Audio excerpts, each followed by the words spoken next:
منذ الطفولة المبكرة ديالنا كيكون من أساسيات التربية للأسف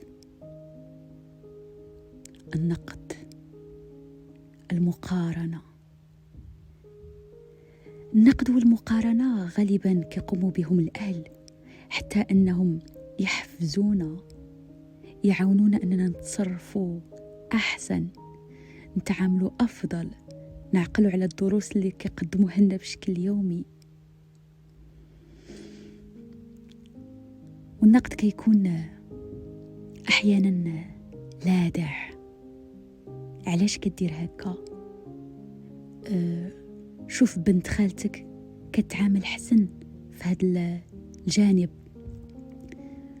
شوف ولد عمك جاب معدل مزيان، شوف ولاد الجيران كيتعاملوا بطريقة أحسن منك، شوف خوك كيقد فراشو دائما ماشي في حالك انت، غير مرتب وغير منظم. شوف اختك مني كنهضر معاها كتسمع الهضرة ماشي في حالك انت، انسان طائش. هاد الأمثلة اللي عطيتها أنا عارفة أنها أمثلة مخففة جدا مقارنة مع جرعة النقد والمقارنة اللي كنتعرضوا لها وحنا صغار. نقد يقدر يوصل للتجريح أو الضرب، حتى الإهانة أمام الآخر. وأهم حاجة الإهانة أمام نفسك، تتهان قدامك باسم التربية والتأديب، الأخلاق.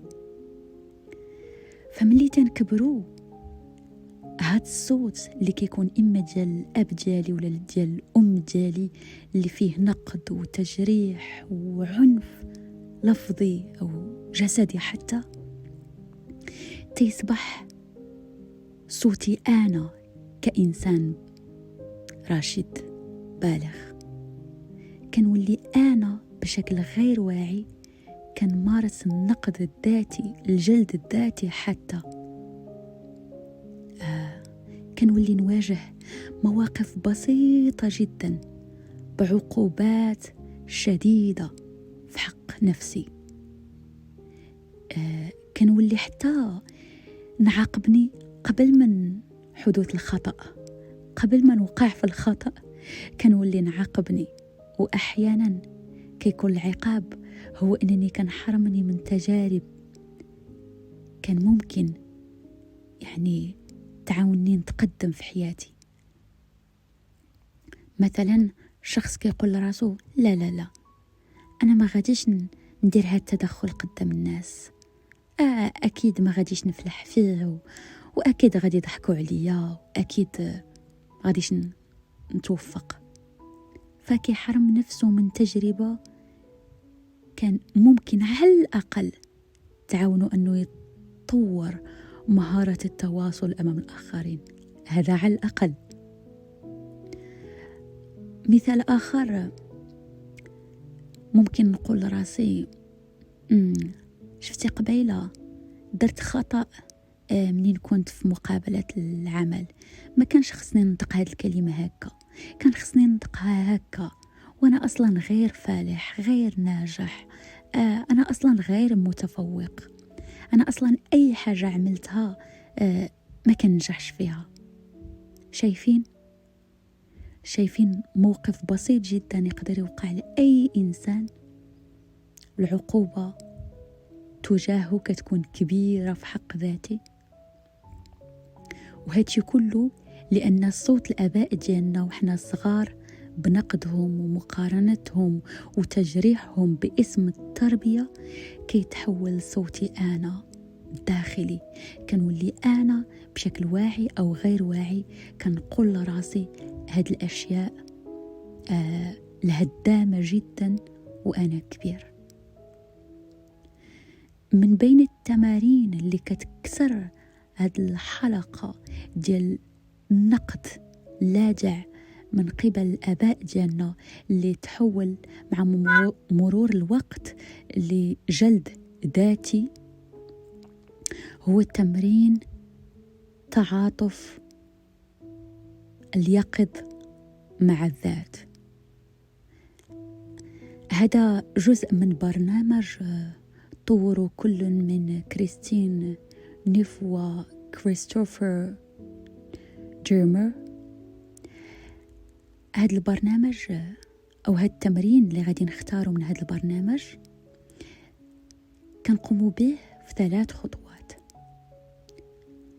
الخطوة الأولى هي أنه منين نحس بشي عاطفة ما زويناش، نحس مثلا بألم أو نحس بضيق أو نحس أني غير كافي أو نحس أنه أنا ما غاديش ننجح في هذه المسألة أو نحس بمعاناة معينة، أين كان السبب؟ أول شيء نتوقف ونعترف بالشعور، نعترف به بلا ما نحكم عليه. نقول أنا الآن كنحس بمعاناة، أنا الآن غضبان، أنا الآن مقلق، أنا الآن مجروح، أنا الآن حاس بتعاسة. أيا كان الشعور نعترف به، نخلي عنده وجود. داكوغ؟ هذا أول شيء. ثاني شيء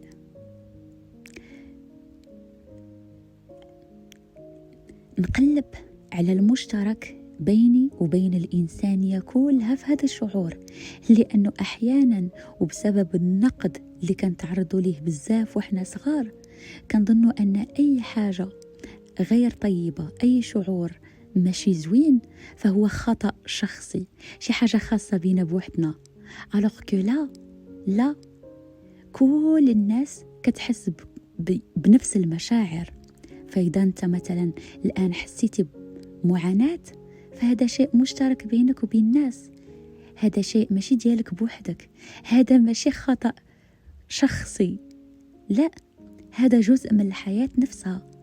ومنين انت كتذكر أو كتذكري نفسك أن هذا شعور طبيعي وأن هذا جزء من الحياة، كنبداو بشوية بشوية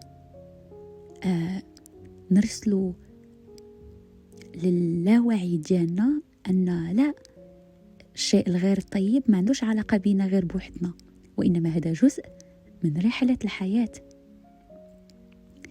ثالث خطوة من بعد ما نذكروا نفسنا أن هذا شيء إنساني مشترك، ثالث خطوة نطرح السؤال التالي: كيفاش نقدر نكون لطيف مع ذاتي في هذه اللحظة؟ كيفاش نقدر نعاوني؟ كيفاش نقدر نتعاطف معايا؟ كيفاش ما نكونش ضدي في هذه اللحظة؟ لأنه للأسف منين كنكونوا في لحظة معاناة، عوض ما نوقفوا مع ذاتنا، عوض ما نوقفوا في صف ذاتنا، كنتعاونوا مع المعاناة، مع الشعور ضد ذاتنا. وهذا بسبب البرمجة اللي تبرمجنا عليها منذ الصغر. فإذا أولا اعتراف بالشعور، أنا الآن أشعر بكذا وكذا. ثانيا هذا الشعور ماشي ديالي بوحدي، هذا جزء من الرحلة في هذه الحياة. وثالثا نشوف طريقة نقدر نوقف فيها مع ذاتي، في صف ذاتي، نتعاطف فيها مع ذاتي.